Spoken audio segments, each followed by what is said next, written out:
Hello everyone, a warm welcome to all of you. In today's video lecture, we are going to discuss the physiographic division of India. Physiographically जो उसका भौगोलिक विभाजन है भारत का, प्रादेशिक विभाजन या जो भी उसकी फिजियोग्राफी है, उसके हिसाब से भारत को किस तरीके से बांटा जाता है, क्या क्या भारत में देखने को मिलेगा, इस पूरी वीडियो के माध्यम से आज हम आपको बताने जा रहे हैं। तो एक काफ़ी फैक्टफुल और काफ़ी इम्पोर्टेंट सेशन आपके लिए ये होने जा रहा है आज का वीडियो सेक्शन। और वीडियो शुरू करने से पहले मैं उम्मीद करूँगा कि आपके पास आपके सामने भारत के भूगोल का भारत का जो फिजियोग्राफिक डिवीज़न है, उस फिजियोग्राफिक डिवीज़न के तहत आपके पास एक मैप सामने रखा हो तो ज़्यादा बेहतर तरीके से आप इसको समझ पाएंगे। और अगर मैप नहीं भी है तो आपके सामने ये मैप मैंने रख दिया है, तो इसकी मदद से आप अच्छे से समझ पाएंगे। ठीक है, तो चलिए शुरू करते हैं। सबसे पहले अगर हम बात करें कि भारत को भौगोलिक रूप से अगर हम देखें, इसका फिजियोग्राफिक डिवीज़न अगर हम भारत की बात करते हैं तो भारत को भौगोलिक स्तर पर 5 मेन रीजन्स में बांटा जाता है। सबसे पहले अगर हम देखें यहाँ से तो ये पूरा का पूरा जो सीरीज़ देख रहे हैं आप, ये पूरा का पूरा इसका भारत का ये हिमालयी भाग है।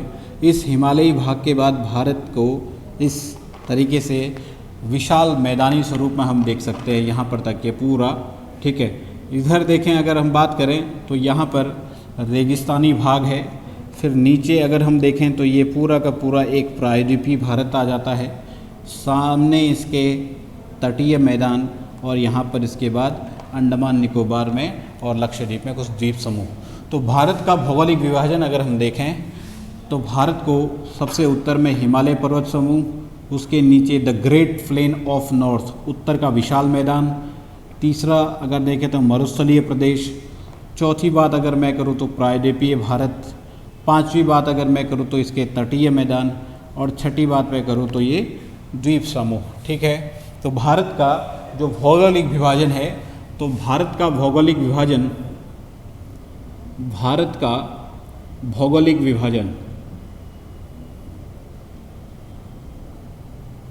के भौगोलिक विभाजन की अगर मैं बात करूं तो आप देखेंगे सबसे उत्तर में हिमालय पर्वत समूह, सबसे उत्तर में हिमालय पर्वत समूह। इसके पश्चात उत्तर का विशाल मैदान the great plain of north. तीसरे में अगर देखें तो मरुस्थलीय प्रदेश डेजर्ट एरियाज। चौथे में अगर हम देखें तो प्रायद्वीपीय भाग या प्रायद्वीपीय भारत या प्रायद्वीपीय पठार, पेनिनसुलर इंडिया, पेनिनसुलर प्लेट्यू। पाँचवीं में हम अगर बात करें तो तटीय मैदान। ठीक है, coastal planes, basically western Ghats plus eastern Ghats यहाँ पर आपको देखने को मिलेंगे। ठीक है, छठे में अगर बात करूँ तो द्वीप समूह। इस तरीके से हम भारत को देख सकते हैं भौगोलिक रूप से। ठीक है, तो भारत के भौगोलिक विभाजन की अगर हमें बात करें तो सबसे उत्तर में आपको देखने को मिलेगा हिमालय पर्वत समूह। इसके बाद उत्तर का विशाल मैदान, फिर मरुस्थल, फिर प्रायद्वीपीय भारत, फिर तटीय मैदान और द्वीप समूह। तो ये भारत का आपको एक तरीके से भौगोलिक विभाजन देखने को मिले। अब इसी तरीके से हम भारत को पढ़ेंगे। सबसे पहले बात करते हैं हम हिमालय पर्वत समूह की। तो हिमालय पर्वत समूह को अगर हम देखें तो सबसे पहले हिमालय पर्वत समूह के यहाँ पर से अगर हम बात करें इधर से लेकर के पूरा अरुणाचल प्रदेश तक, तो अरुणाचल प्रदेश इधर लद्दाख वाले क्षेत्र में। ठीक है, लद्दाख से अरुणाचल प्रदेश तक जो हिमालय है वो हिमालय का विस्तार यहाँ पर पाया जाता है। बात करें अगर हिमालय के विस्तार की, इसकी क्षैतिज विस्तार की अगर मैं बात करूँ तो क्षैतिज विस्तार में अगर हम देखते हैं तो सबसे ऊपर में इसका इस तरीके से अगर हम बात करें तो सबसे ऊपर में यहाँ पर हमको देखने को मिलता है ट्रांस हिमालय। इसके ठीक नीचे आपको ग्रेटर हिमालय, इसके ठीक नीचे आपको मिडिल हिमालय, इसी के ठीक नीचे आपको जो आउटर हिमालय है। ठीक है, आउटर हिमालय और नॉर्थ ईस्टर्न हिमालय हमारे पूर्व में। ठीक है, तो trans Himalaya, greater Himalaya, middle Himalaya, outer Himalaya, जिसको हम शिवालिक के नाम से भी जाना जाता है, शिवालिक, मिडिल हिमालय जिसको हम लेसर हिमालय के नाम से भी जानते हैं, ठीक है, लेसर हिमालय, और ग्रेटर हिमालय जिसको हम इनर हिमालय के नाम से भी जानते हैं, ठीक है, और ट्रांस हिमालय को तो ट्रांस हिमालय, ठीक। तो ट्रांस हिमालय, इसी के ठीक नीचे महान हिमालय या आंतरिक हिमालय, इसी के नीचे लघु हिमालय, और इसी के ठीक नीचे बाह्य हिमालय, और उसी के बाह्य हिमालय की जो रेंज है आगे जाके वो उत्तर पूर्वी हिमालय के नाम से जाना जाता है। तो ये हिमालय के विभाजन हो गए। अगर हिमालय का विभाजन में इस तरीके से, मतलब जो अक्षांशीय विस्तार है इस तरीके से अक्षांशीय विस्तार न करके इसका अगर प्रादेशिक विभाजन की अगर मैं बात करूं तो प्रादेशिक विभाजन को हिमालय को किस तरीके से, मतलब ये जो हिमालय है ये देखिए ये वाला रीजन पूरा ट्रांस हिमालय रीजन, ठीक है, ये ट्रांस हिमालय। इसके बाद अगर आप देखोगे तो ये महान हिमालय रीजन आ जाएगा, ठीक है, फिर यहाँ पे लघु हिमालय रीजन आ जाएगा, ठीक है, और ये आपके पूरे शिवालिक यहाँ पर ये इस तरीके से। तो हिमालय को इस तरीके से बांटा जा सकता है। और बात करूँ मैं इसकी प्रादेशिक विभाजन की तो यहाँ पर सिंधु नदी और ये सतलुज नदी, ये काली नदी, ठीक है, मतलब सतलुज इस तरीके से बह रही, लेकिन हम सतलुज की बाउंड्री को मान लिया और ये सिंधु नदी की बाउंड्री। तो इस तरीके से भारत में हिमालय का ये डिवीजन सिंधु और सतलुज के बीच, सतलुज और काली, काली, और यहाँ पर से आप एक नदी देखेंगे, ये देख रहे हैं इस तरीके से, ये आपकी तीस्ता रिवर, ठीक है, और तीस्ता से फिर ये ब्रह्मपुत्र रिवर इस तरीके से, ठीक है। तो यहाँ पर इस सिंधु नदी से सतलुज नदी के बीच वाला ये जो क्षेत्र है हिमालय का, ये पूरा पूरा क्षेत्र एक नाम से अलग जाना जाएगा। सतलुज से काली नदी के बीच वाला क्षेत्र ये दूसरे नाम से, ये पहला डिवीजन, ये दूसरा डिवीजन, काली और तीस्ता के बीच का ये तीसरा डिवीजन, और तीस्ता से ब्रह्मपुत्र के बीच का ये चौथा डिवीजन। तो इस तरीके से हम देखें पहला, दूसरा, तीसरा, चौथा, चार तरीके से इसका प्रादेशिक विभाजन हो गया। तो किस तरीके से, सिंधु नदी, सतलुज नदी, ठीक है, इसके बाद काली नदी, ठीक, फिर तीस्ता नदी, ठीक है, फिर आपकी ब्रह्मपुत्र नदी। तो इन नदियों के बीच वाले क्षेत्रों में पड़ने वाले हिमालय को हम प्रादेशिक हिमालय के विभाजन के नाम से इसको जानते हैं। अब प्रादेशिक हिमालय का विभाजन अगर हम बात करें तो यहाँ पर हम देखने को मिलता है, प्रादेशिक हिमालय के विभाजन में देखें तो सिंधु और सतलुज के बीच वाला हिमालय जो है वो पंजाब हिमालय के नाम से जाना जाता है। किसके नाम से? पंजाब हिमालय के नाम से। फिर सतलुज और काली नदी के बीच, सतलुज और काली नदी के बीच ये कुमाऊं हिमालय के नाम से जाना जाता है। काली और तीस्ता के बीच में ये नेपाल हिमालय के नाम से जाना जाता है, और तीस्ता और ब्रह्मपुत्र के बीच में ये असम हिमालय के नाम से जाना जाता है। तो अगर प्रादेशिक विभाजन अगर हिमालय की बात करते हैं तो प्रादेशिक तौर पर हिमालय को पंजाब हिमालय, कुमाऊं हिमालय, नेपाल हिमालय और असम हिमालय में बांटा जाता है। जबकि अक्षांशीय रूप से अगर हम देखते हैं तो उच्च अक्षांशीय वाले क्षेत्रों में अगर हम बात करें तो यहाँ पर ट्रांस हिमालय, महान हिमालय, लघु हिमालय, बाह्य हिमालय और उत्तर पूर्वी हिमालय, इस तरीके से हिमालय के विभाजन आते हैं। अब इसके बारे में कुछ पढ़ लेते हैं। देखिए, ट्रांस हिमालय की बात अगर हम करें तो ट्रांस का मतलब होता है के पार या बियॉन्ड समथिंग, ठीक है। इसका मतलब ट्रांस हिमालय हिमालय की वो श्रेणी है जो हिमालय पर्वत के निर्माण से पूर्व भी यहाँ पर अवस्थित मानी जाती है। Trans Himalaya, trans maximum part इसका तिब्बत में है, तो तिब्बत में अधिकतर भाग होने के कारण ट्रांस हिमालय को हम तिब्बतन हिमालय या तिब्बत हिमालय के नाम से भी जाना जाता है भारत में। या यूँ कहें कि जो ट्रांस हिमालय रेंज है वो तिब्बतन हिमालय के नाम से भी उसको जाना जा सकता है। ट्रांस का मतलब है कि हिमालय, ट्रांस हिमालय मतलब हिमालय के पार, अर्थात जब हिमालय पर्वत की निर्माण यहाँ पर होता है तो हिमालय पर्वत के निर्माण से पूर्व जो यहाँ पर अवस्थित हो तो उसको बोला जाता है आपका ट्रांस हिमालय। इसके ट्रांस हिमालय के ठीक नीचे अगर हम देखें तो वहाँ पर आपका पड़ता है महान हिमालय या ग्रेटर हिमालय, ठीक है, ग्रेटर हिमालयाज, ठीक है, ग्रेटर हिमालयाज, या इन्हीं को बोला जाता है इनर हिमालयाज, ठीक है। अब ट्रांस हिमालय के ठीक नीचे आपका महान हिमालय है। ट्रांस हिमालय मैंने बताया कि जो हिमालय के बनने से पूर्व से भी यहाँ पर स्थित हों। अब ट्रांस हिमालय में कुछ फैक्ट अगर देखें तो ट्रांस हिमालय में बोला जाता था कि यहाँ पर 3 प्रमुख नदियाँ, सिंधु नदी, यहाँ पर सिंधु नदी, यहाँ पर सतलुज नदी, ठीक है, सतलुज नदी, और यहाँ पर ब्रह्मपुत्र नदी, ब्रह्मपुत्र। तो इंडस, सतलुज एंड ब्रह्मपुत्र, सिंधु, सतलुज और ब्रह्मपुत्र, ये तीन नदियाँ हिमालय बनने से पूर्व से भी यहाँ पर बहा करती थी, इसलिए इनको ट्रांस हिमालयन रिवर के नाम से भी जानते हैं, ठीक है, ट्रांस हिमालयन रिवर के नाम से भी जाना जाता है। दूसरी चीज़ अगर हम देखें ट्रांस हिमालय के बारे में कुछ अगर बात करें, तो ट्रांस हिमालय में यहाँ पर आपके मैंने तो बताया क्या कि सिंधु,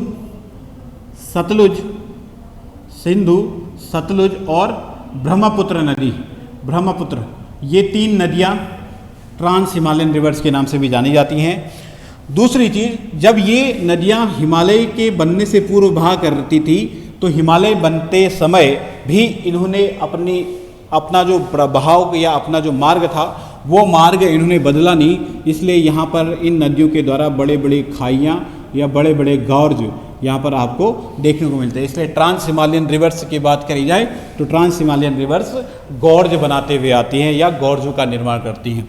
ट्रांस हिमालयी क्षेत्रों में आपका यहाँ पर कुछ ग्लेशियर्स पाए जाते हैं, ग्लेशियर्स, और इन ग्लेशियर्स के साथ साथ यहाँ पे कुछ पहाड़ियाँ भी हैं, ठीक है, बर्फ़ से ढकी हुई पहाड़ियाँ, जिनको जम्मू कश्मीर में काराकोरम, एक्चुअली ये लद्दाख वाले क्षेत्र में काराकोरम, लद्दाख और जास्कर श्रेणियों के नाम से जाना जाता है। तो यदि आपसे पूछा जाए कि काराकोरम श्रेणी, लद्दाख श्रेणी, या काराकोरम पहाड़ियाँ, लद्दाख की पहाड़ियाँ, जास्कर पहाड़ियाँ, ये आपके किस हिमालयी भाग में स्थित हैं, तो answer will be trans Himalaya region. Trans Himalaya region में काराकोरम श्रेणी भी है, लद्दाख श्रेणी भी है और जास्कर श्रेणी भी आपको देखने को मिलेगी, ठीक है। इसके पश्चात अगर हम बात करें महान हिमालय की, ठीक है, तो ट्रांस हिमालयी क्षेत्रों के ठीक नीचे आपको महान हिमालय पड़ेगा। महान हिमालय वर्ष भर बर्फ से ढके रहने के कारण इसको हिमाद्री के नाम से भी जाना जाता है, ग्लेशियर्स, ठीक है, ग्लेशियर के नाम से या हिमाद्री के नाम से भी इसको जाना जाता है। अर्थात वह हिमालय का भाग जिसे हिमाद्री के नाम से भी जाना जाता है उसको हम बोलते हैं ग्रेटर हिमालय, महान हिमालय।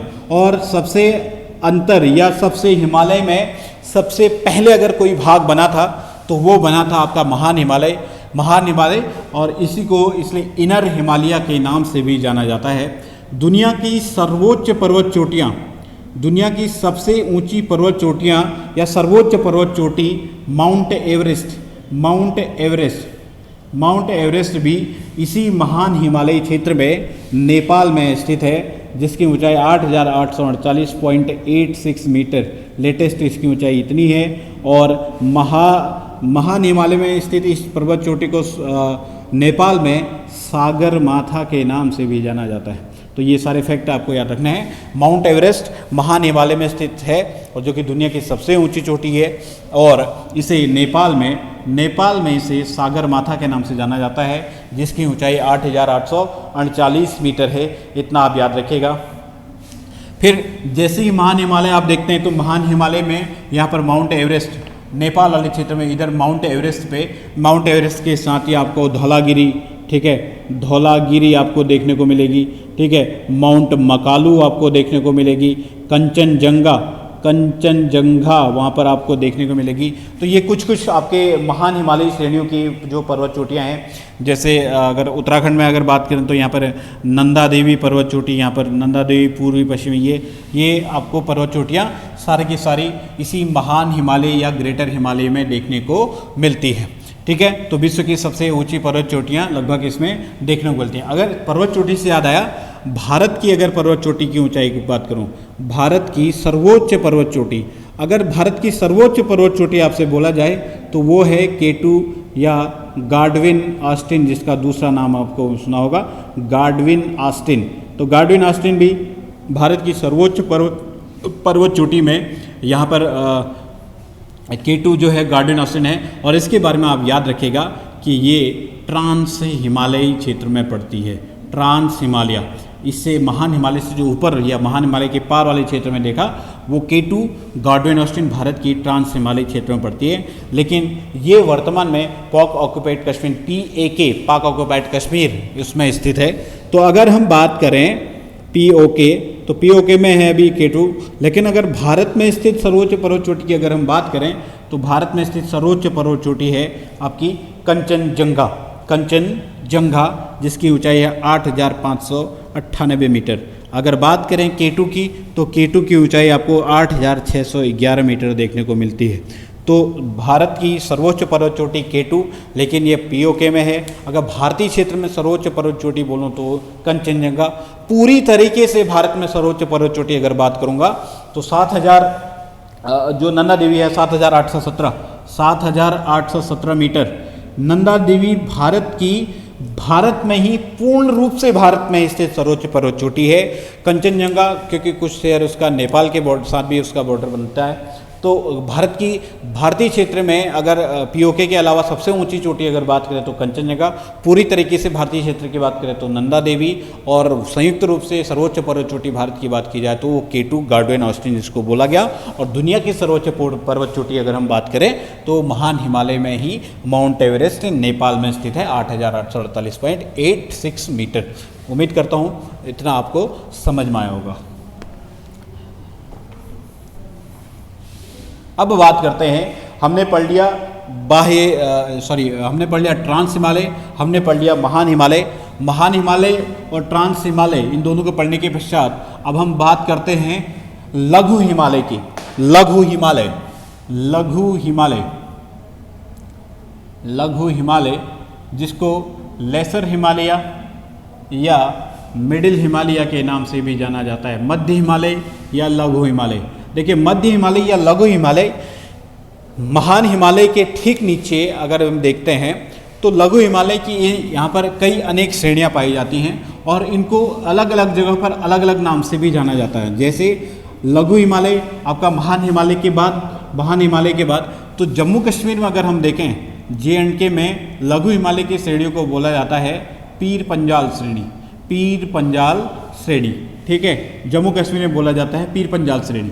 अगर बगल में हिमाचल प्रदेश की अगर बात करें तो यहाँ पर लघु हिमालय की श्रेणियों को बोला जाता है धौलाधर श्रेणी। अर्थात पीर पंजाल, धौलाधर ये वो हैं जो लघु हिमालय का भाग है, लेकिन उनको अलग अलग राज्यों में अलग अलग नाम से जाना जा रहा है। उत्तराखंड में अगर हम बात करें तो उत्तराखंड में यूके में इनको मसूरी की पहाड़ियों के नाम से जाना जाता है। मसूरी पहाड़ियाँ जिसमें नाग टिब्बा आप देखते होंगे कि सर्वोच्च पहाड़ी यहाँ पर दिखाई देती है। फिर यहाँ पर अगर हम देखें नेपाल में अगर थोड़ा इसका एक्सटेंशन हम देखते हैं तो नेपाल में इनको महाभारत श्रेणियों के नाम से भी जाना जाता है, महाभारत श्रेणी। ठीक है, तो पीर पंजाल श्रेणी, धौलाधर श्रेणी, मसूरी ये नाग टिब्बा, ये महाभारत, ये सभी के सभी आप लघु हिमालय के भाग देखते हैं। अब यहाँ पर थे हमारे पास ऊपर में लघु हिमालय का था, यहाँ पर महान हिमालय। ठीक है, इसके नीचे हमने ये देख लिया कि ये लघु हिमालय है। तो महान हिमालय और लघु हिमालय के बीच में आपको कुछ घाटियाँ देखने को मिलती हैं, और ये घाटियाँ जैसे जम्मू कश्मीर घाटी। ठीक है, कश्मीर घाटी, कश्मीर वैली वहाँ पर J&K में दिखाई देगी आपको। हिमाचल प्रदेश में कुल्लू घाटी, क्योंकि कुछ ऊंचाई पर स्थित घाटियां हैं जो महान और लघु हिमालय की बीच में पड़ती हैं। तो कुल्लू घाटी, लाहुल स्पीति घाटी है ना, लाहुल स्पीति घाटी, कुल्लू घाटी, कांगड़ा घाटी, ये कुछ घाटियां आपको महान हिमालय और लघु हिमालय के बीच में देखने को मिलती हैं। दूसरी चीज़ अगर हम बात करें लघु हिमालय में, तो लघु हिमालय की ढालों पर हमें उच्च अक्षांशीय क्षेत्रों में इन लघु हिमालय की ढालों पर हमको कुछ घास के मैदान भी देखने को मिलते हैं, और इन्हीं घास के मैदानों को ग्रासलैंड, ठीक है, ये ग्रासलैंड हमको लघु हिमालय की ढालों पर देखने को मिलते हैं। बहुत इंपॉर्टेंट है, याद कीजिएगा। तो लघु हिमालय के, महान हिमालय और लघु हिमालय के बीच में नीचे घाटियों में हमको अनेक घाटियाँ देखने को मिलती हैं, जैसे कुल्लू घाटी, कश्मीर घाटी, लाहौल स्पीति घाटी, कांगड़ा घाटी, ये सभी घाटियाँ आपको वहाँ मिलेंगी। और लघु हिमालय की ढालों पर, इनकी स्लोप्स पे, ढलान पर आपको घास के मैदान, ग्रासलैंड देखने को मिलते हैं, जिन्हें कश्मीर में जिन्हें आप मर्ग के नाम से जानते हैं, मर्ग। ठीक है, और हिमाचल प्रदेश में जिनको आप थच के नाम से जानते हैं, थच। और उत्तराखंड में इनको पयार या बुग्याल के नाम से जाना जाता है। ठीक है, तो जो लघु हिमालय है, लघु हिमालय के ढलानों पर आपको घास के मैदान इत्यादि देखने को मिलते हैं, जबकि महान हिमालय लघु हिमालय की तलहटियों पर यहाँ पर जो है हमारे घाटियाँ या वैलीज देखने को मिलती हैं। ठीक है, जो ये कश्मीर घाटी है, इसमें आपने एक वर्ड सुना होगा। इन कश्मीर घाटियों में वहाँ पर इसको करेवा के नाम से भी जाना जाता है। ठीक है, जहाँ पर इन करेवाज में वहाँ पे क्या आपको जो केसर है, इस केसर की वहाँ पर खेती की जाती है। तो कश्मीर में करेवाज जो है वो इन घाटियों में से महान और लघु हिमालय के बीच में जो घाटियाँ हैं उनमें स्थित भाग, जिसमें आपको केसर की खेती प्रचुर मात्रा में कश्मीर में देखने को मिलती है। और ढलानों पर घास के मैदान कश्मीर में मर्ग, जैसे गुलमर्ग, सोनमर्ग। उत्तराखंड में तो आपको पता है इतने सारे बुग्यालों के नाम, वेदनी बुग्याल, दयारा बुग्याल है ना, पौनी काठा बुग्याल, ये इस तरीके से आपको बुग्यालों के नाम देखने को मिलते हैं। तो ये आपके महान हिमालय और लघु हिमालय के बारे में ये जानकारी है। ठीक, इसके पश्चात सबसे बाहर में अगर हम देखें तो सबसे बाहरी भाग में यहाँ पर आपको शिवालिक रेंजेस देखने को मिलेंगी। तो हिमालय का जो सबसे बाहरी भाग, इसको हम बोलते हैं शिवालिक हिमालय। और शिवालिक हिमालय या बाह्य हिमालय, सबसे बाहरी भाग हिमालय का, आउटर हिमालय जिसको हम बोल सकते हैं। तो यह जो चीज़ है हिमालय में सबसे नवीनतम श्रेणी, अगर सबसे नवीनतम न्यूएस्ट जो फॉर्म हुआ है वो है आपका शिवालिक। हालांकि हिमालय के बारे में पढ़ा जाता है कि हिमालय एक नवीन वलित पर्वत है, न्यू फोल्ड माउंटेन है। न्यू फोल्ड माउंटेन का मतलब हिमालय जो पर्वत है, इसकी बनने की प्रोसेस स्टिल गोइंग ऑन, ये कंटिन्यूसली अभी भी इसके फॉर्मेशन में आप देखो कि इसके हाइट कुछ न कुछ सेंटीमीटर लगभग बढ़ते जाती है। 5 सेंटीमीटर पर ईयर के हिसाब से बोला जाता है कि जो टेक्टोनिक प्लेट्स हैं या हिमालय की ऊंचाई बढ़ रही है 5। तो कुछ आपको इस तरीके से आपको देखने को मिलेगा कि जो हिमालय है, हिमालय न्यू फोल्ड माउंटेन है, और उस न्यू फोल्ड माउंटेन होने के कारण ये अपनी युवावस्था में और अभी भी ये कंटिन्यूसली ग्रो कर रहा है। तो इसमें जो सबसे नवीनतम श्रेणी इसकी बनी है वो नवीनतम श्रेणी कहलाती है आपकी शिवालिक रेंज। और ये शिवालिक रेंज सबसे न्यूएस्ट श्रेणी यहाँ पर कही जाती हैं। जितने भी हिल स्टेशन, अगर बेसिकली पर्टिकुलरली उत्तराखंड की अगर बात करें तो उत्तराखंड के सभी हिल स्टेशन जितने भी हैं, प्रमुख पर्यटन केंद्र हिल स्टेशंस, ये हिल स्टेशन सभी के सभी इसी शिवालिक रेंज पे या शिवालिक हिमालय में स्थित हैं।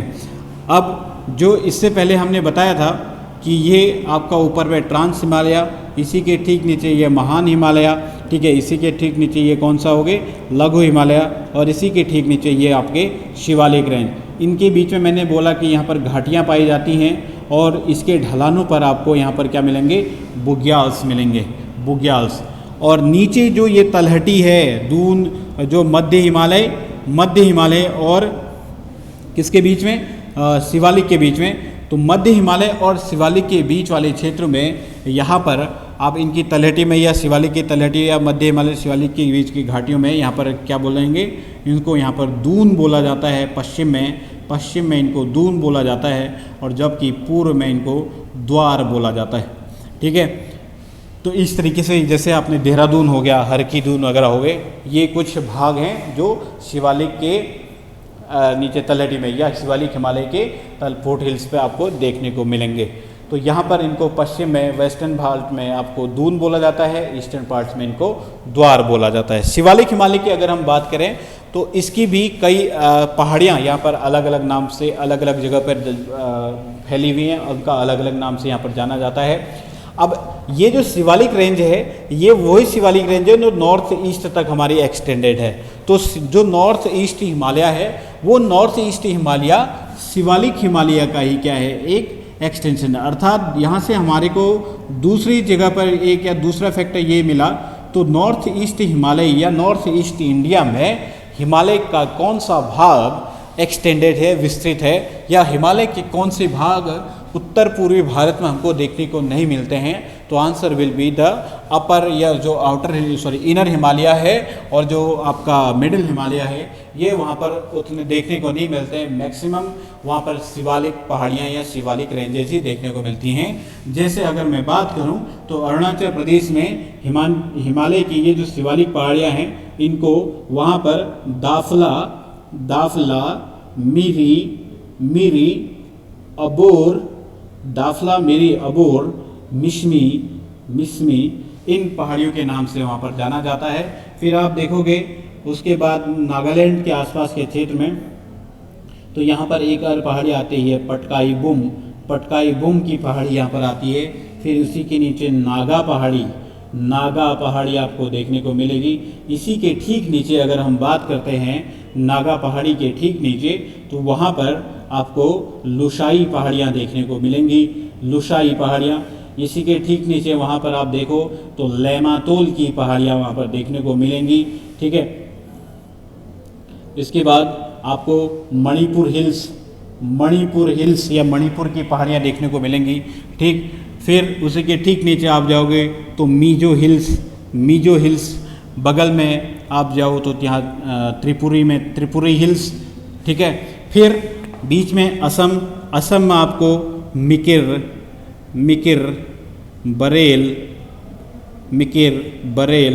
भुवन। ठीक है, पूर्वांचल इस तरीके से मिकिर हिल्स, बरेल हिल्स, भुवन हिल्स, पूर्वांचल हिल्स। ठीक है, ये कुछ पहाड़ियाँ हैं जो आपको वहाँ देखने को मिलेंगी असम वाले क्षेत्र में। फिर मेघालय वाले क्षेत्र में आपको देखने को मिलेंगी गारो, खासी और जयंतियाँ। तो ये वो पहाड़ियाँ हैं, या यूँ कहें कि जो नॉर्थ ईस्ट हिमालय, उत्तर पूर्वी हिमालय को हम इन छोटी छोटी शिवालिक पहाड़ियों के रूप में देखते हैं।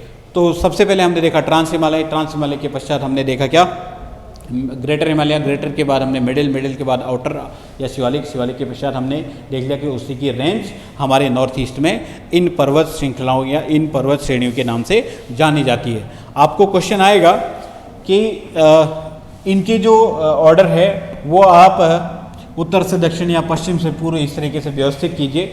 तो यहाँ पर मैं आपको जैसे मैपिंग के हिसाब से अगर मैप में देखें तो दाफला, मिरी, अबोर, मिश्मी इस तरीके से याद कीजिएगा। फिर पटकाई बुम यहाँ, नागा हिल्स, मणिपुर हिल्स, ठीक है, नागा हिल्स, इसके बाद Manipur hills, Mizo hills, Tripuri hills, यहाँ पर मेघालय में गारो, खासी, जयंतिया, और इधर आपको देखने को मिलेंगी मिकिर हिल्स, बरेल हिल्स, ठीक है, यहाँ पर लेमातोल हिल्स, ठीक है, और उसके नीचे भुवन हिल्स, पूर्वांचल हिल्स, इस तरीके से यहाँ पर देखने को मिलेंगी।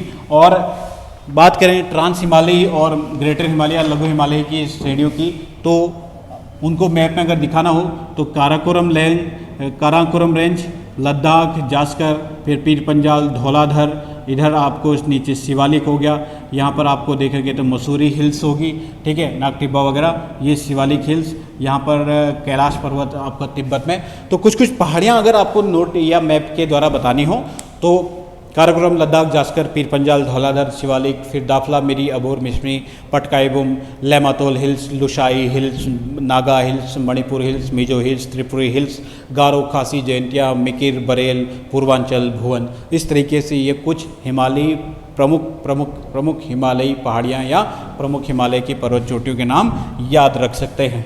तो हिमालय के बारे में हमने देखा कि इस तरीके से जितनी भी चीज़ें हैं वो एग्ज़ाम के पर्सपेक्टिव से हमने इसको जानने की कोशिश की है। और पहाड़ियों से रिलेटेड आपको कई बार प्रश्न देखने को मिलते हैं जो इस वीडियो के माध्यम से संभवतः आप तक मैं पहुंचा पाने में समर्थ रहा हूँगा। अब अगर बात करें हिमालय के निर्माण की, तो हिमालय का निर्माण कैसे हुआ था। हिमालय का निर्माण आप देखो, पहले क्या होता था, पहले एक हमारे पास पृथ्वी जब आग के गोले के रूप में थी, तो जब ठंडी होती है तो ठंडी होने के पश्चात यहाँ पर हम देखते हैं कि इसमें क्या था, एक जगह पर बहुत बड़ा मात्रा में पानी यहाँ पर हुआ करता था, और उस पानी वाले क्षेत्र में ही बीच में इसका एक ज़मीन वाला टुकड़ा, इस ज़मीन वाले टुकड़े को बोला गया पेंजिया, और इसके चारों ओर वाले क्षेत्र को हमने क्या बोला, पैंथालासा। अब इस पेंजिया में कालांतर में क्या हो जाते हैं, दो टुकड़े हो जाते हैं, और कालांतर में जब ये पेंजिया दो टुकड़ों में विभाजित होता है तो इस क्षेत्र को हमने, ऊपरी क्षेत्र को हमने बोला क्या, ऊपरी क्षेत्र को हमने बोल दिया क्या, अंगारा लैंड, अंकारा लैंड या अंगारा लैंड, ठीक है, जिसको आप लॉरेंशिया के नाम से भी, लॉरेंशिया के नाम से भी जानते हैं, ठीक है, अंगारा लैंड या लॉरेंशिया के नाम से। और नीचे आपको गोंडवाना लैंड। वर्तमान में पूरा यूरोप, पूरा उत्तरी अमेरिका या रशिया वगैरह वाला जो क्षेत्र है वो पूरा लॉरेंशिया का पार्ट या अंगारा लैंड का पार्ट, और जितने भी दक्षिण अमेरिकी या फिर अफ्रीकी, भारत, ऑस्ट्रेलिया, ये सभी अगर आप देखोगे तो ये गोंडवाना का पार्ट उसमें हुआ करते थे। भारत भी गोंडवाना वाले क्षेत्र में ही यहाँ पर रहा था। अब जब क्या होता है, जब ये अंगारा लैंड और गोंडवाना लैंड के रूप में दो भागों में बट गया, तो बटने से क्या होता है कि इनके बीच में ये एक समुद्री भाग आ जाता है, या यूँ कहें कि एक ये बीच में क्या हो गया, सागर वाला रीजन, और इस समुद्री भाग को, छोटे से सागर को हमने बोल दिया क्या, टेथिस सागर। अब ये टेथिस सागर क्या है, टेथिस सागर ये दो भूमि के भाग और इन दो लैंड फॉर्म्स के बीच में ये आपका वाटर बॉडी होगी, जिसको हमने टेथिस सी बोला या टेथिस सागर इसको हमने नाम दिया। जब अंगारा लैंड और गोंडवाना लैंड जो हैं ये भूगर्भिक प्लेटें हैं, जिन भूगर्भिक प्लेट में ये होंगे, जब ये दो भूगर्भिक प्लेटें आपस में जब इकट्ठी होती हैं तो कालांतर में क्या होता है कि कई बारिश वगैरह होने के पश्चात जो इसके सेडिमेंट थे, बोला जाता है कि इस सेडिमेंट्स का जो डिपोजिशन था ये सारा का सारा इस टेथिस सी में होता रहा। टेथिस सी को हमने एक जियोसिंक्लाइंस बोल दिया, ठीक है। अब जियोसिंक्लाइंस क्या होते हैं, भूसन्नति, अंग्रेजी में, हिंदी में जिसको बोला जाता है भूसन्नति। जहाँ पर भी आप भूसन्नति देखेंगे तो कोबर एक भूगोलवेत्ता थे, तो कोबर ने भूसन्नति को पर्वतों का पालना कहा। पर्वतों का पालना अर्थात जैसे बच्चे का होता है ना, एक बच्चा होता है छोटा सा, तो उसको रखा जाता है जिसमें, तो वो जिसमें रखा जाता है उसको उसका पालना कहा जाता है, ठीक है, जिसमें उसको हिलाया डुलाया सुलाया, जिसमें भी उसको रखा जाता है। तो जो ये जियोसिंक्लाइंस बने, भूसन्नतियाँ बनी, भूसन्नतियाँ मतलब धरती पर ऐसे कुछ भाग, गहरे भाग जो पानी से हो, लबालब हों, और उसमें कालांतर में जब सेडिमेंट्स वगैरह जमा होने लग जाता है, तो सेडिमेंट्स वगैरह जमा होने के पश्चात उसके आसपास की प्लेटें जब कॉन्ट्रैक्ट होती हैं तो बीच वाला जो भाग है उसमें फोल्डिंग होनी शुरू हो जाती है, और जिससे वहाँ पर पर्वतों का निर्माण होना शुरू हो जाता है। तो इन जियोसिंक्लाइंस को भूसन्नति कहा गया था, किसके द्वारा, कोबर्स के द्वारा। और ये भूसन्नतियाँ जो भाग है धरती पर, उसमें धरती के किसी भूभाग पर पर्वतों के निर्माण के लिए उत्तरदायी होती है। तो अर्थात जब ये दो आपस में कॉन्ट्रैक्ट हुई, तो जैसे ये अर्थ है, अर्थ की क्रस्ट है, ठीक है, सबसे ऊपरी भाग।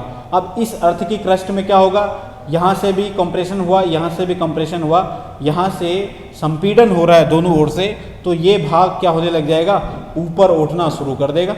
और जैसे ही ऊपर उठना शुरू हुआ तो ये अगल बगल वाले भाग जो हैं वो क्या हो जाएंगे, गहरे होते चले जाएंगे, क्योंकि ये भाग ऊपर उठ गए तो आसपास के भाग क्या हो जाएंगे, ये गहरे हुए।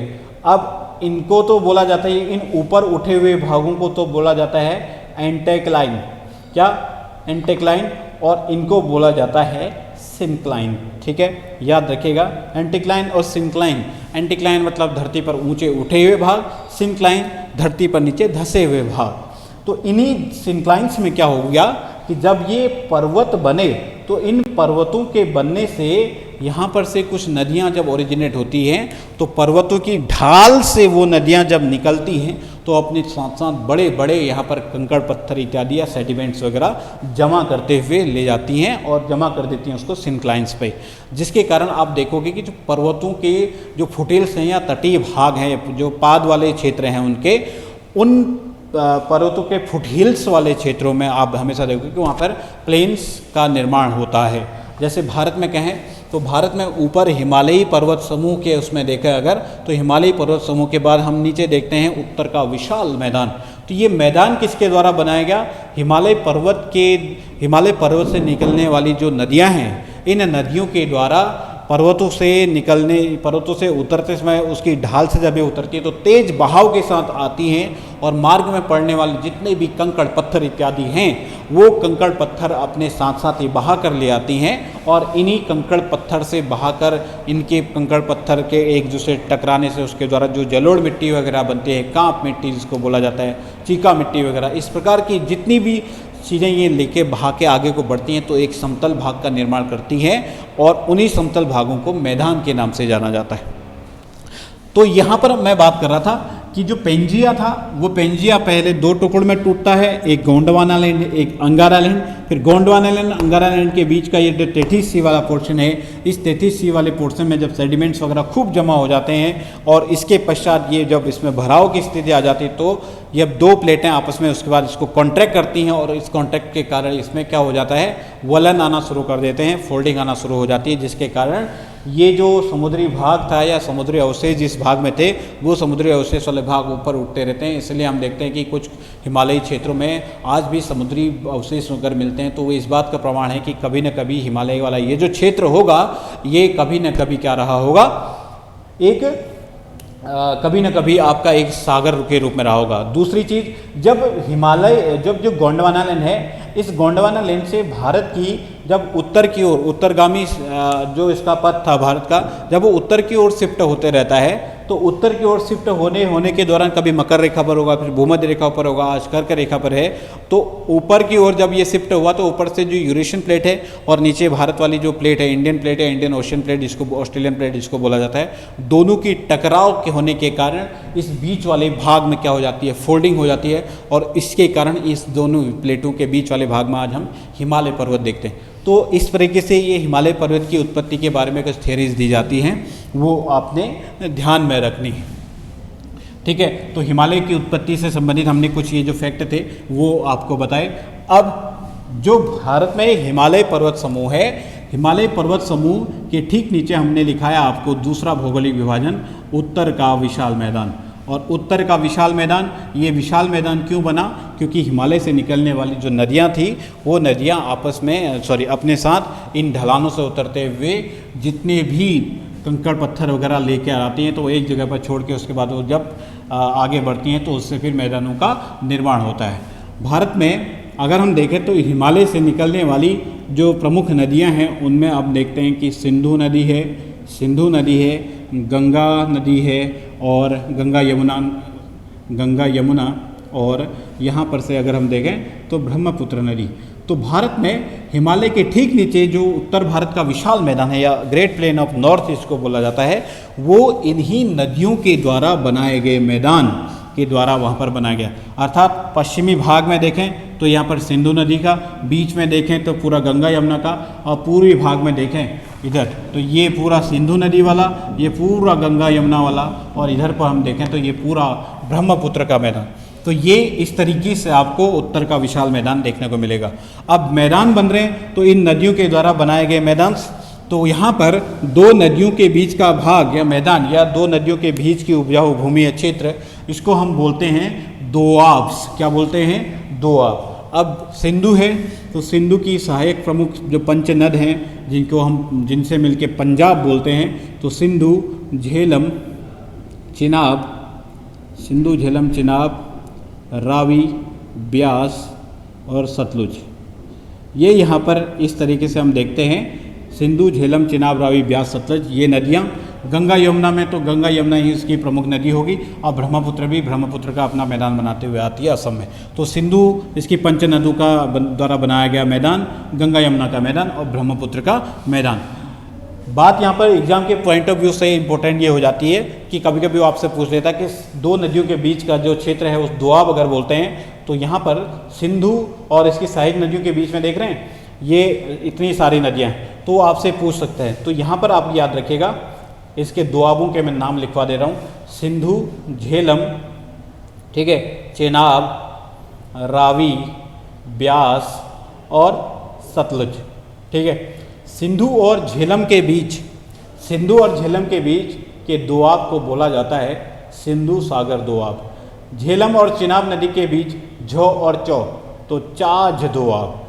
चेनाब और रावी, रौ और चौ, रचना दोआब। ठीक है, रावी और ब्यास, रौ और ब्यो, ठीक है, बारी दोआब। और ब्यास, ब्यास का ब सो यहाँ से आपका बिष्ट दोआब, ठीक है, बिष्ट दोआब। तो ये आप याद रखिएगा। सिंधु सागर दोआब, चाझ दोआब, रचना दोआब, बारी दोआब और यहाँ पर बिष्ट दोआब। तो ये आपसे कभी कभी एग्जाम में वो आपसे डायरेक्ट क्वेश्चन भी पूछ सकता है कि इनके बीच का जो क्षेत्र है उसको क्या कहा जाता है, ठीक है। तो ये जितने भी चीज़ें हैं, अब ये नदियाँ जब हिमालय से निकल के बाहर आ रही, ये हिमालय से नीचे ढलानों में आ रही है, तो ढलानों में आने के पश्चात ये जब नीचे आती हैं तो अपने साथ तेज बहाव के साथ आ रही है, तो जितने भी कंकड़ पत्थर इत्यादि हैं ये अपने साथ ले आती है। अब इन कंकड़ पत्थर के द्वारा लेकर आए गए जितनी भी ये चीज़ें हैं, मैदान इस तरीके से जलोढ़ में, मतलब अपने साथ अगर कंकड़ पत्थर वगैरह बहा कर ले जा रही है तो एक जगह पर ये जमा कर देती हैं, और इस जमा करने वाले क्षेत्र को बोला जाता है भाबर या भाबर, ठीक है, ये भाबर बोला जाता है। फिर आगे को हम देखेंगे, यहाँ पर ये नदियाँ जब आप ऋषिकेश वगैरह या उधर रायपुर वगैरह वाले क्षेत्र में, उत्तराखंड में आप देख रहे हैं, तो देहरादून के ऊपर रायपुर, राजपुर वगैरह इन क्षेत्रों में जब जाएंगे या ऋषिकेश से आगे को ऊपर पहाड़ की तरफ जाएंगे तो वहाँ पर बड़े बड़े पत्थर कंकड़ के साथ आपको बड़े बड़े उसमें नदियों के प्रवाह क्षेत्र में दिखेंगे। या यूँ कहें कि किसी अन्य जगह में प्लेन एरिया में अगर हम देखें जो मैदानी भाग में प्रवेश करती है कोई पहाड़ी नदी, तो वहाँ पर आप देखोगे कि बड़ी मात्रा में ये क्या देखेंगे, कंकड़ पत्थर वगैरह। और बोला जाता है कि यहाँ पर जो नदी है वो नदी भूमिगत होना प्रारंभ कर जाती है, क्योंकि इतने बड़े बड़े कंकड़ पत्थरों के नीचे से नदी होकर बहती है। फिर जब ये कंकड़ पत्थर वाला क्षेत्र समाप्त हो जाता है तो इस कंकड़ पत्थर वाले क्षेत्र से के अलावा इस भाग को हम बोलते हैं तराई भाग।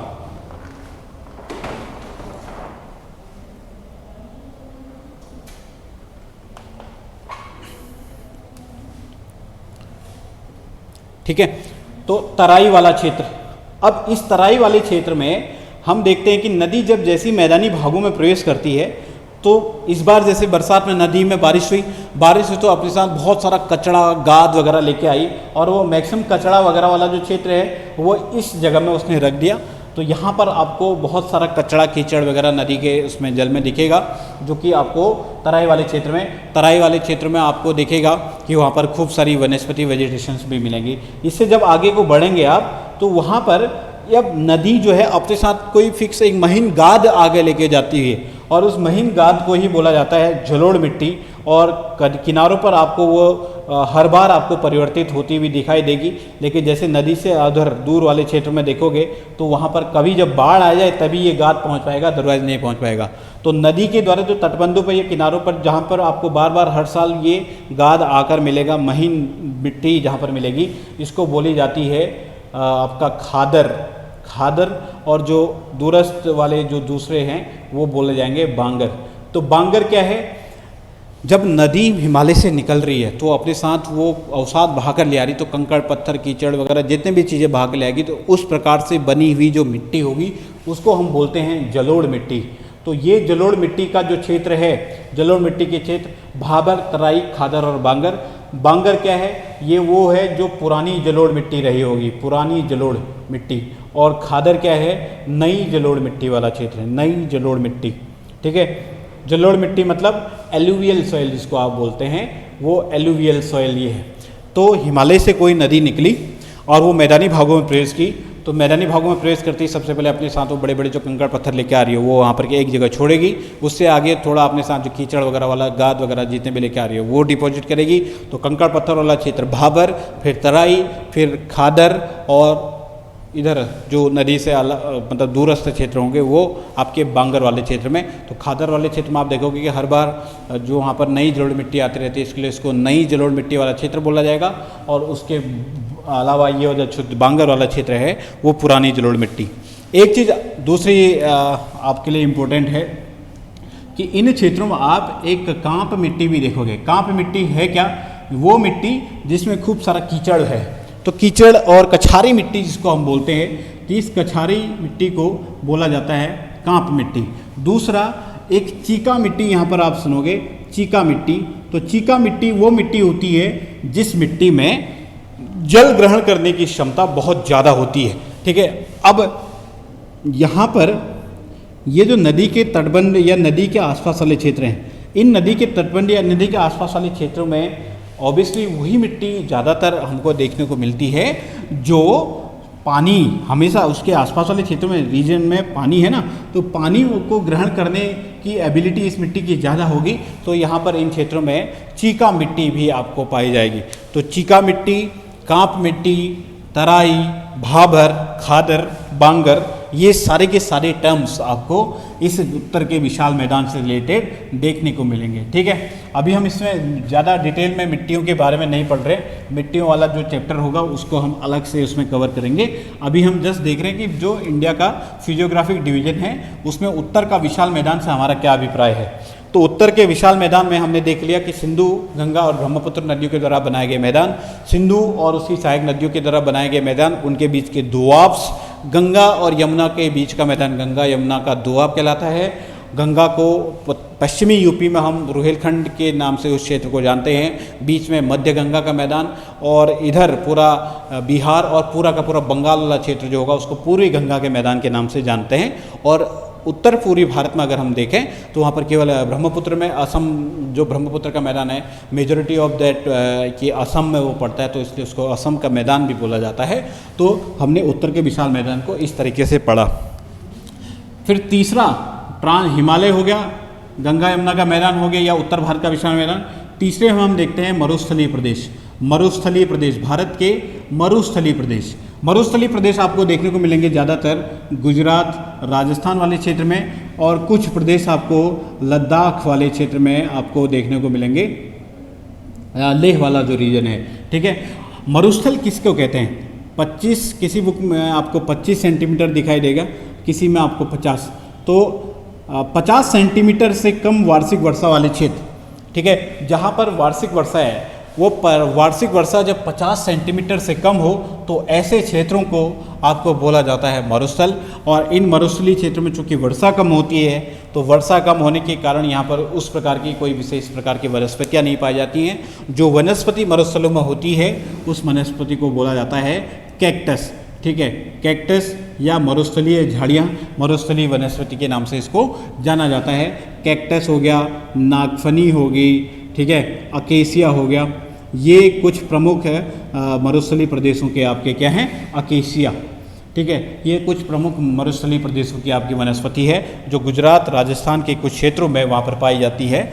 अब मरुस्थलीय प्रदेशों का ही वो भाग जो थार का मरुस्थल भारत में सबसे बड़ा, राजस्थान वाले क्षेत्र में अगर हम देखें इसका, और इसका जो एक पार्ट है ये दलदली क्षेत्र जिसको बोला जाता है, जिसमें गुजरात में इसको कच्छ का रन के नाम से जाना जाता है। और कच्छ का रन भारत में इसे सफ़ेद मरुस्थल, सफ़ेद या श्वेत मरुस्थल के नाम से भी इसको जाना जाता है। तो ये फैक्ट आप याद रखिएगा, कच्छ का रन वहाँ पर एक बैरन लैंड है पूरा। अगर बहुत सारे जगह पर आपने ऑनलाइन माध्यम से, ऑनलाइन प्लेटफॉर्म में आपने जगह जगह देखा होगा, ठीक है, बहुत पिक्चर्स वगैरह की शूटिंग होती रहती है। तो इसको वाइट डेजर्ट, सफ़ेद मरुस्थल के नाम से भी कच्छ के रन को जाना जाता है। अगर आपसे मरुस्थलीय प्रदेशों की बात करें तो मरुस्थलीय प्रदेश किसको कहते हैं? 50 सेंटीमीटर से भी कम वार्षिक वर्षा वाले क्षेत्र को मरुस्थल कहा जाता है, औसत वार्षिक वर्षा वाले क्षेत्रों को। और जो मरुस्थलीय प्रजातियां हैं उनमें कुछ वनस्पतियों के अगर आपसे नाम पूछे हैं तो नागफनी, अकेसिया, कैक्टस, ये कुछ मरुस्थलीय प्रजातियां आपको देखने को मिलती हैं। अगर विस्तार की बात करें तो विस्तार उसका जो थार का मरुस्थल है, भारत में सबसे बड़ा मरुस्थल थार का मरुस्थल। थार के मरुस्थल को हम देखेंगे जब भारत में मानसून आएगा तो उसमें क्या घटनाक्रम ये अपना रोल वहाँ पर प्ले करता है, उस पर भी पढ़ेंगे। तो थार का मरुस्थल और विस्तार देखें तो अरावली की पहाड़ियाँ जितनी भी हैं, ये अरावली की पहाड़ियाँ राजस्थान में, और राजस्थान में इन अरावली की पहाड़ियों के आपको पश्चिम में, उत्तर पश्चिम में जो विस्तृत क्षेत्र होगा, इस विस्तृत क्षेत्र में आपको थार का मरुस्थल दिखाई देगा। ठीक है, अरावली की पहाड़ियाँ राजस्थान में, जिसमें आप माउंट आबू की पहाड़ियाँ भी देखते हो वो भी राजस्थान में है। और इन अरावली की पहाड़ियों में आप अगर सर्वोच्च शिखर की बात करें तो एक गुरु शिखर यहाँ पर आता है। ठीक है। तो कभी कभी आपसे पूछ सकता है कि अरावली की पहाड़ियाँ कहाँ, राजस्थान से फैली हुई हैं, दिल्ली तक इनका एक्सटेंशन माना जाता है। और अरावली की पहाड़ियों की सबसे सर्वोच्च पर्वत चोटी आपसे गुरु शिखर कभी पूछ सकता है, तो वो आपने याद रखना है। तो भारत का मरुस्थलीय प्रदेश, भारत का गुजरात राजस्थान वाला जो क्षेत्र है, अर्थात जहाँ पर बारिश कम होती है, तो बारिश के औसत वार्षिक वर्षा कम होने के कारण वहाँ पर वनस्पतियाँ उतनी नहीं उग पाती हैं, जिसके कारण लैंड बैरन हो जाती है, वीरान हो जाती है, और उसी को बोला जाता है मरुस्थल, मरुभूमि। ठीक है। अब मरुस्थलीय प्रदेशों को पढ़ लिया।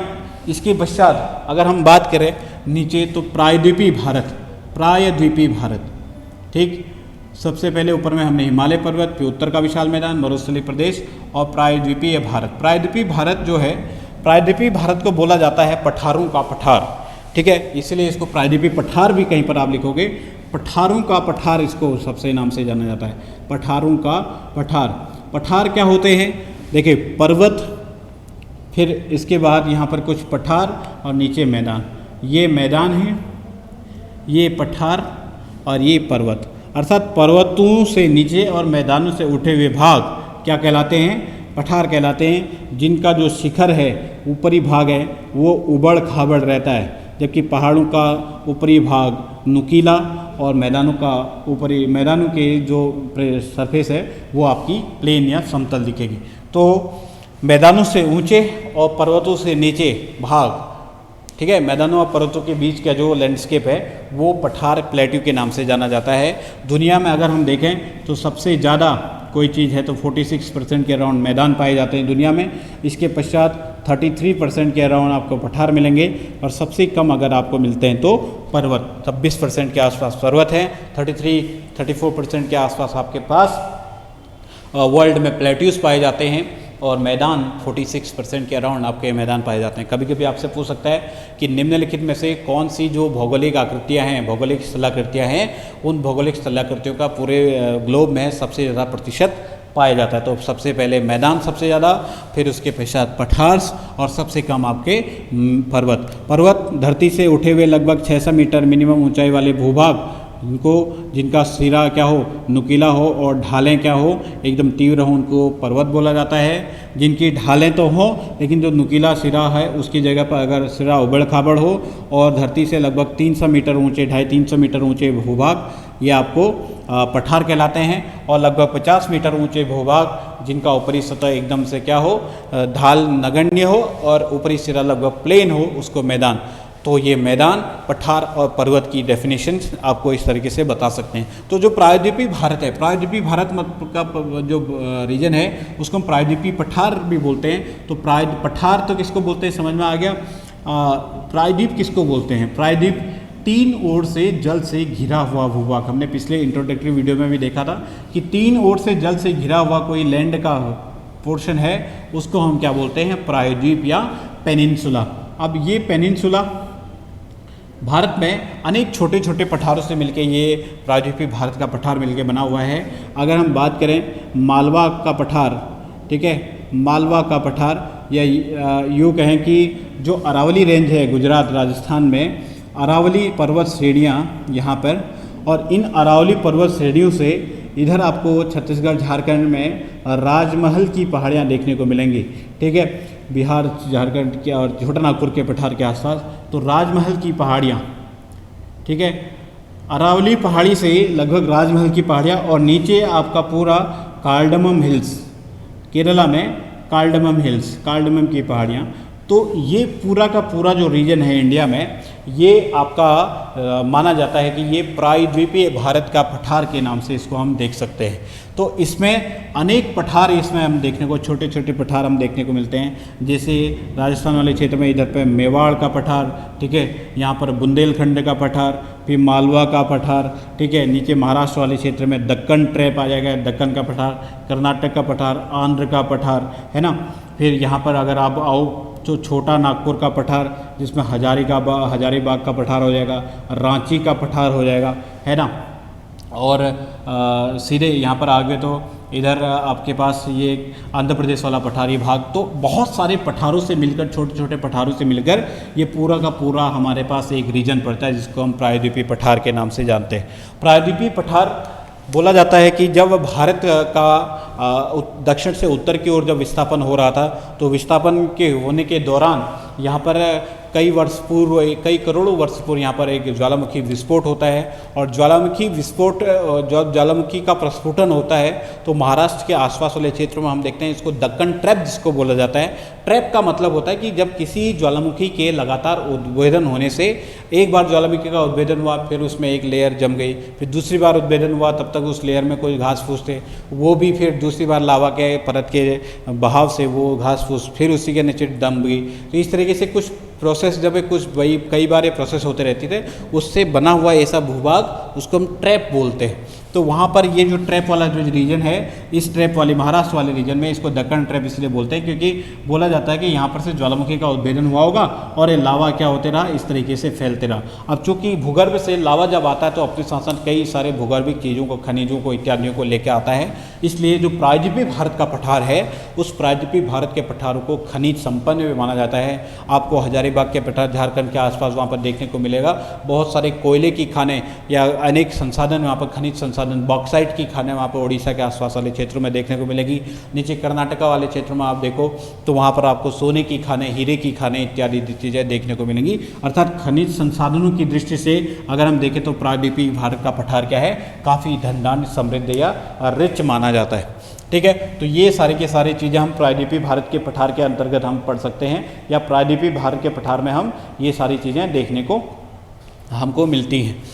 अब बात करें प्रायद्वीपीय भारत का जो पठार है, इस प्रायद्वीपीय भारत के पठार में हम देखते हैं कि यहाँ पर छोटी छोटी, यहाँ पर क्या है, पहाड़ियाँ भी देखने को मिलती हैं। अब कुछ पहाड़ियाँ इसकी पूर्व या पश्चिम की तरफ है प्रायद्वीपीय भारत से, और कुछ इसके तटों पर लगभग यहाँ पर पूरी तरफ हमको भी छोटी छोटी पहाड़ियाँ देखने को मिलती हैं।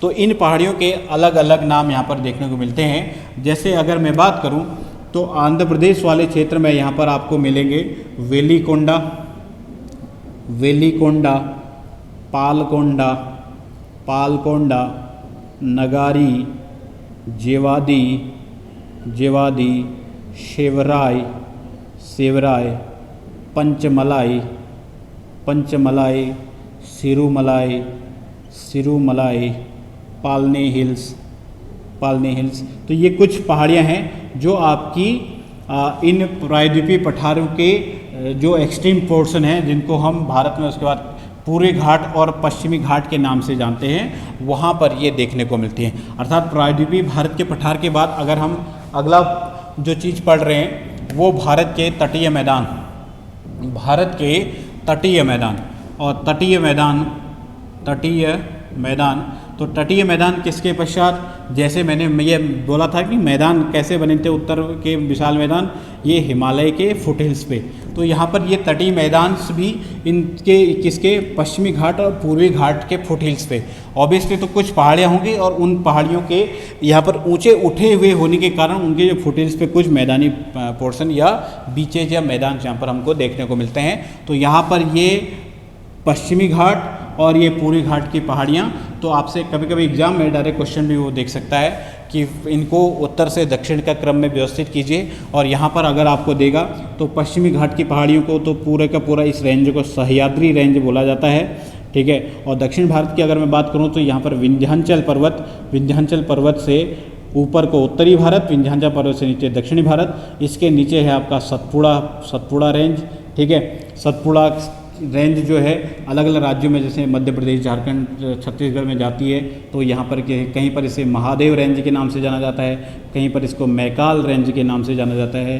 विंध्याचल रेंज भी कहीं पर कैमूर की पहाड़ियों के नाम से जानी जाती है, कहीं पर पारसनाथ हिल्स, पारसनाथ हिल्स, इस तरीके से इसके भी नाम हमको देखने को मिलते हैं। तो सतपुड़ा, महादेव, मैकाल या विंध्याचल, कैमूर, पारसनाथ, इस तरीके से ये विंध्याचल पहाड़ियाँ, सतपुड़ा पहाड़ियाँ, और यहाँ पर ये पश्चिमी घाट पे सह्याद्री पहाड़ियों के नाम से इसको हम जान रहे हैं। ठीक है, तो अगर ये भारतीय क्षेत्र की बात करें तो ये वेस्टर्न घाट्स और ये ईस्टर्न घाट्स, और ये ऊपर से सतपुड़ा की पहाड़ियाँ, ये विंध्याचल पर्वत हो गया, इसके बीच से यहाँ पर अमरकंटक एक जगह पड़ती है पहाड़ी, अमरकंटक की पहाड़ी, यहाँ से आपकी नर्मदा रिवर निकलती है और इसी के दक्षिण में ताप्ती रिवर से यहाँ पर भ्रंश घाटियों से या ब्लॉक माउंटेन से होते हुए निकलती है। भारत याद रखिएगा, भारत में विंध्याचल और सतपुड़ा पर्वत जो हैं वो ब्लॉक माउंटेन या भ्रंश पर्वतों के एग्जाम्पल है, जहाँ से बीच में नर्मदा नदी इनके बीच में भ्रंश घाटी से होके बहती है। तो सह्याद्री क्या है? ये पश्चिमी घाट की पहाड़ियाँ, और इस पश्चिमी घाट की पहाड़ी में सबसे साउथ में अगर हम देखें तो कार्डमम हिल्स वगैरह ये देखने को मिलेंगी।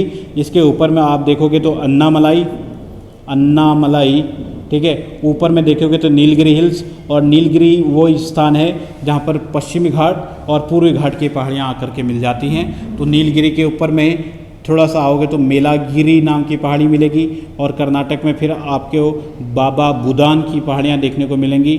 महाराष्ट्र वाले क्षेत्र में आपको हरिश्चंद्र की पहाड़ियाँ देखने को मिलेंगी, हरिश्चंद्र पहाड़ियाँ, ठीक है। अजंता पहाड़ी यहाँ पर से आपको देखने को मिलेंगी, सतमाला रेंज यहाँ पर आपको देखने को मिलेगी, ठीक है। तो ये कुछ वेस्टर्न घाट्स की पहाड़ियाँ, ये कुछ ईस्टर्न घाट्स की पहाड़ियाँ, इनका रेंज नॉर्थ टू साउथ भी इसी तरीके से आप याद रखिएगा। अजंता हिल्स, सतमाला हिल्स, हरिश्चंद्र, बाबा बुदान हिल्स, मेलागिरी, नीलगिरी, अन्नामलाई, ठीक है। और इसी नीलगिरी की जो सबसे ऊंची चोटी है डोडी बेटा, ठीक है, डोडी बेटा, यहाँ पर ये सबसे ऊंची पर्वत चोटी है, या यूँ कह के दक्षिण भारत की सबसे ऊंची पर्वत चोटी में से एक मानी जाती है डोडी बेटा। और सबसे दक्षिणतम चोटी होगी, या दक्षिणी भारत की सबसे दक्षिणी जो पहाड़ी होगी उसको हमने नाम दिया है महेंद्रगिरी, ठीक है, महेंद्रगिरी। ये सबसे सदर्न मोस्ट हिल्स आपको देखने को मिलती है। तो अगर पूर्वी घाट की पहाड़ियाँ, पश्चिमी घाट की पहाड़ियों की बात करें तो आपको इस तरीके से आपको याद रखनी है, सतमाला, अजंता, हरिश्चंद्र, बाबा बुदान, मेलागिरी, नीलगिरी, डोडी बेट्टा, अन्नामलाई, ठीक है, कार्डमम हिल्स, महेंद्रगिरी। और यहाँ से देखें तो वेलिकोंडा, पालकोंडा, नगारी, जेवादी, शेवरॉय, पंचमलाई, शिरुमलाई, पालने हिल्स। तो यहाँ पर से हमने इस तरीके से देख लिया। अगर आपको थोड़ा सा अगर ऑब्जर्व कर रहे होंगे तो हमने बहुत सारी पहाड़ियों को भी अभी तक पढ़ लिया है। जैसे सबसे उत्तरी भारत से दक्षिणी भारत की हमने बात करें तो महत्वपूर्ण पहाड़ियों को लगभग हम पढ़ चुके हैं। अब कुछ पहाड़ियाँ यहाँ पर गुजरात में भी आती हैं, तो गुजरात में भी ये वो चूँकि वेस्टर्न कोट्स जो पश्चिमी घाट है वहाँ पर हम समुद्री तटों से आसपास के क्षेत्र में हम ये पूरा देख रहे हैं, तो कुछ रीजन से कुछ पहाड़ियाँ आपको गुजरात के इसमें देखने को मिलती हैं। जैसे कच्छ की पहाड़ी, कच्छ, मांडव, बरदा, गिर, ये 5 कुछ पहाड़ियाँ हैं उत्तर से दक्षिण का। अगेन इनका क्रम इसी तरीके से रहेगा, कच्छ की पहाड़ी, फिर मांडव हिल्स, फिर बरदा हिल्स, गिरनार हिल्स, गिर हिल्स, ये सभी के सभी आपको गुजरात वाले क्षेत्र में देखने को मिलेंगे। तो पूरे भारत में अगर पहाड़ियों की बात करें तो उत्तर से दक्षिण अगर मैं आपको गिनाऊँ, अगर आपने अगर नोट किया हो तो हमने बहुत सारी पहाड़ी को पढ़ लिया। उत्तर से दक्षिण में आ रहा हूँ मैं, जम्मू कश्मीर से लेके लद्दाख से लेके पूरा नीचे लद्दाख से लेते हुए अरुणाचल होते हुए पूरा उत्तरी भारत होते हुए मैं इस तरीके से अभी आपको गुजरात तक पहुँचाऊँगा। तो देखिए सबसे ऊपर में हमने काराकोरम, फिर लद्दाख, फिर जास्कर, फिर पीर पंजाल, धौलाधर, शिवालिक, इधर दाफल, इधर कंचनजंगा होगी, फिर दाफला, मेरी, अबोर, मिश्मी, पटकाई बुम, उसके बाद उसके नीचे Naga hills, Lushai hills, Lematol hills, Manipur hills, Mizo hills, Tripura hills, Garo Khasi, Jaintia, मिकेर Barail, भुवन, लेमातोल होगी, फिर पूर्वांचल होगी, फिर अगर इधर आओगे तो राजमहल हिल्स होगी। राजमहल हिल्स के बाद यहाँ पर जो उड़ीसा वाला क्षेत्र है उसमें असीगढ़ और नयागढ़ नाम की 2 पहाड़ियाँ यहाँ पर देखने को मिलती हैं। फिर उसी के बाद ये सभी पूर्वी घाट की पहाड़ियों के नाम बता रहा हूँ मैं, असीगढ़, नयागढ़, फिर वेलिकोंडा, पालकोंडा, नगारी, जेवादी, शेवरॉय, पंचमलाई, सिरुमेराई, पालने हिल्स, महेंद्रगिरी, फिर इसी के ऊपर में देखोगे, बगल में देखो कार्डमल हिल्स, ऊपर में देखोगे अन्नामलाई, फिर उसी के ऊपर में नीलगिरी हिल्स जिसकी एक चोटी डोडी बेटा, फिर उसके ऊपर मेलागिरी, फिर बाबा बुदान हिल्स, हरिश्चंद्र हिल्स, उसके बाद फिर अजंता हिल्स, सतमाला हिल्स, ठीक है, पूरी सतपुड़ा हिल्स, उसी के आगे को हम देखेंगे तो महादेव हिल्स, मैकाल हिल्स, फिर Vindhyachal hills, Kaimur hills, Parasnath hills, ठीक है। यहाँ पर अगर गुजरात में देखोगे तो कच्छ, मांडव, बरदा, गिरनार, गिर, राजस्थान में हमने देखा था पूरा वो अरावली हिल्स जा रही है, उसी में एक गुरु शिखर है, और उसी में राजस्थान में आबू की पहाड़ियाँ।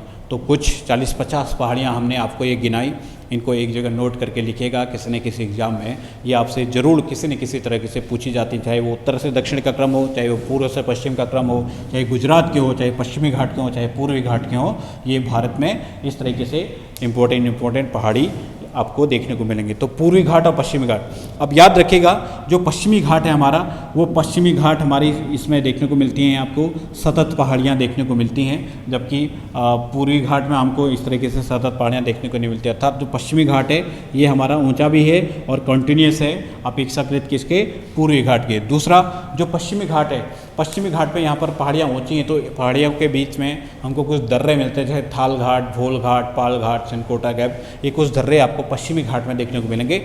पश्चिमी घाट में जितनी भी नदियाँ जाती हैं वो कुछ एक आदि नदी हैं, जैसे नताशा करके आप याद रख सकते हैं, नर्मदा, तापी, साबरमती, माहे और पेरियार, ये कुछ नदियां हैं जो केवल पश्चिमी घाट में अरब सागर में जाके गिरती हैं। अदरवाइज जितनी भी नदियां हैं, चाहे वो हिमालय से निकलने वाली नदियां हो, चाहे वो प्रायद्वीपीय भारत की नदी हो, चूँकि ढलान इसका अरब सागर बंगाल की खाड़ी की तरफ है, हिमालय से आने वाली नदियाँ भी सब बंगाल की खाड़ी में मिलती हैं, और पश्चिमी जो प्रायद्वीपीय भारत है उस प्रायद्वीपीय भारत में भी मैक्सिमम नदियाँ आपकी बंगाल की खाड़ी में जाके मिलती हैं, जिनमें से वो मुहाने पर हमेशा क्या बनाती हैं, डेल्टा बनाती हैं। तो पश्चिमी घाट में मिलने वाली जो नदियां हैं समुद्र में मिलने से पहले एस्चुरी या मुहाने का निर्माण करती हैं, जबकि पूर्वी घाट में मिलने वाली नदियां हमेशा डेल्टा का निर्माण करती हैं, जैसे कृष्णा का डेल्टा, कावेरी का डेल्टा, गोदावरी का डेल्टा, महानदी का डेल्टा, गंगा यमुना का डेल्टा।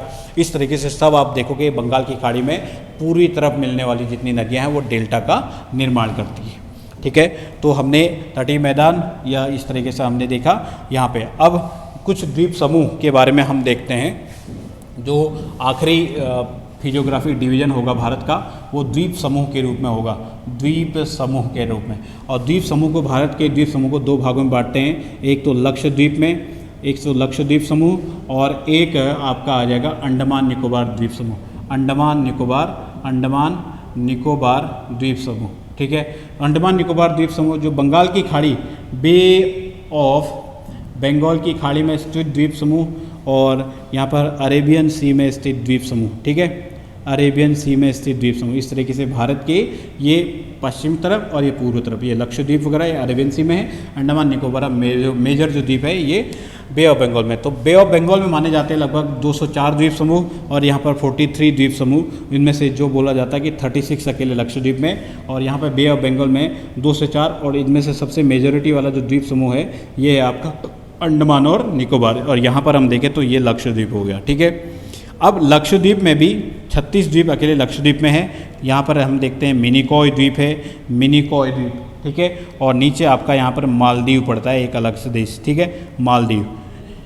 यहाँ पर सुमात्रा हो गया, सुमात्रा है मतलब इंडोनेशिया वाला रीजन, ये अंडमान हो गया, अंडमान हो गया, और ये निकोबार हो गया। ठीक है, अंडमान और निकोबार।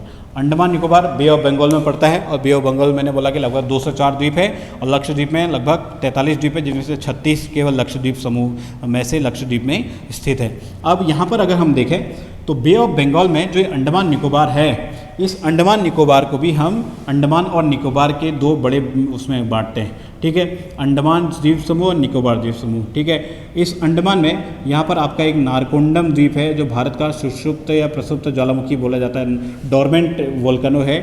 ये इधर उत्तरी अंडमान के ऊपर में, और उत्तरी और मध्य अंडमान के बीच में यहाँ पर बैरन द्वीप पड़ता है, जो कि भारत का एकमात्र यहाँ पर क्या है, एक्टिव वोल्केनो है। तो अंडमान ऊपर अंडमान, नीचे निकोबार को हमने कैसे बांटा कि उत्तरी अंडमान, मध्य अंडमान, दक्षिणी अंडमान, और इसके बाद एक और आता है यहाँ पे लिटिल अंडमान। तो 4 डिवीजन इसके हैं, उत्तरी, मध्य, दक्षिणी और लिटिल अंडमान, ये 4 डिवीजन इसके हो गए।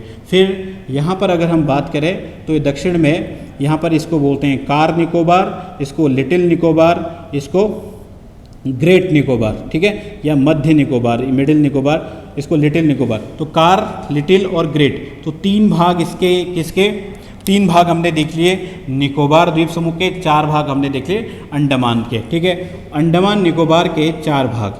अब अंडमान निकोबार की जो राजधानी है वो पोर्ट ब्लेयर है, वो दक्षिणी अंडमान में पड़ती है, अर्थात तीसरे भाग में हमने इसको देखा था, पोर्ट ब्लेयर इसकी राजधानी है। तो अंडमान और निकोबार को इसके बीच में एक पानी का एक विशाल चैनल आता है, उसको बोलते हैं 10 डिग्री चैनल, और ये 10 डिग्री चैनल आपको अलग करता दिखाई देगा अंडमान और निकोबार को।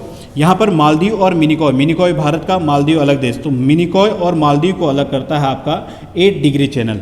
और मिनिकॉय और लक्षद्वीप को अलग करता है आपका 9 डिग्री चैनल, ठीक है। तो 8 degree channel Maldives Minicoy, 9 degree channel Minicoy Lakshadweep, 10 degree channel यहाँ पर लिटिल अंडमान और इधर कार निकोबार, ठीक है, इन दोनों को अलग करेगा।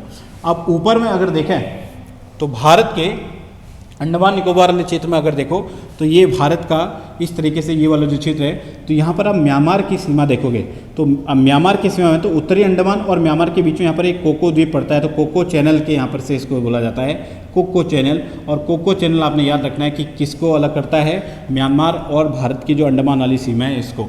निकोबार का सबसे जो लास्ट वाला है ग्रेट निकोबार, और इसी ग्रेट निकोबार में भारत का दक्षिणतम पॉइंट इंदिरा पॉइंट भी स्थित है, जिसको पिगमेलियन पॉइंट के नाम से भी जाना जाता है। तो ग्रेट निकोबार और यहाँ इंडोनेशिया को अलग करने वाला है यहाँ पर एक 6 डिग्री चैनल, 6 डिग्री चैनल, ठीक है। तो इतना आप याद रखिएगा, 6 degree channel, 8 degree channel, 9 degree channel, 10 degree channel, Coco channel, ये सभी आपके एग्जाम में किसी न किसी तरीके से पूछे जाते हैं। तो भारत में हम देखते हैं कि इस तरीके से ये कुछ द्वीप समूह का रिजल्ट है। अब इसके अलावा भी अगर हम देखें तो यहाँ पर एक आंध्र प्रदेश में और यहाँ पर ये आंध्र प्रदेश हो गया, और ऊपर देखें तो उड़ीसा वाले क्षेत्र में कुछ 2 प्रमुख द्वीप हमको देखने को मिलते हैं। एक से हम अपने जो हमारे स्पेस में, अंतरिक्ष में हम अपने जो सैटेलाइट है वो लॉन्च करते हैं, और एक से हम अपनी जो मिसाइल्स है वो लॉन्च करते हैं। मिसाइल्स लॉन्च करते हैं हम उड़ीसा में स्थित जो आपका व्हीलर द्वीप है, जिसको हम APJ अब्दुल कलाम द्वीप के नाम से भी जाने जाते हैं। तो व्हीलर द्वीप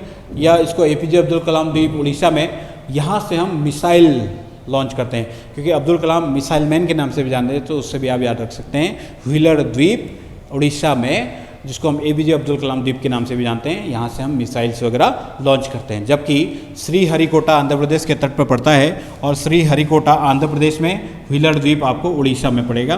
तो श्रीहरिकोटा द्वीप जो है वो है आपका जो हमारे जो स्पेस सैटेलाइट लॉन्च सेंटर, ठीक है, जिसको हम सतीश धवन अंतरिक्ष केंद्र के नाम से भी जानते हैं। तो श्रीहरिकोटा आंध्र प्रदेश में वो पड़ता है द्वीप, ठीक है। और एक द्वीप आपको याद रखना है आपका माजुली द्वीप, यहाँ पर असम वाले क्षेत्र में ब्रह्मपुत्र नदी के द्वारा बनाया गया दुनिया का सबसे बड़ा नदी द्वीप जिसको है, इसको जिले का दर्जा भी दिया गया है। तो माजुली द्वीप आपको पड़ेगा असम में, माजुली, ठीक है, माजुली द्वीप आपको असम में पड़ेगा।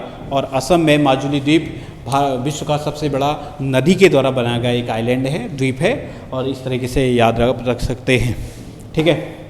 और एक यहीं बंगाल के तट के समीपी न्यू मूर द्वीप भी पड़ता है, जो कभी दृष्टिगोचर हो जाता है, कभी पानी के द्वारा ढक जाता है। तो ये कुछ आपके इम्पोर्टेंट हमारे आइलैंड्स वगैरह हैं जिनसे रिलेटेड फैक्ट। तो भारत का संपूर्ण भौगोलिक विभाजन हम इस तरीके से पढ़ते हैं कि हिमालय पर्वत से लेकर के नीचे द्वीप समूह तक हमने किस तरीके से भारत के भौगोलिक विभाजन को पढ़ा, ठीक है।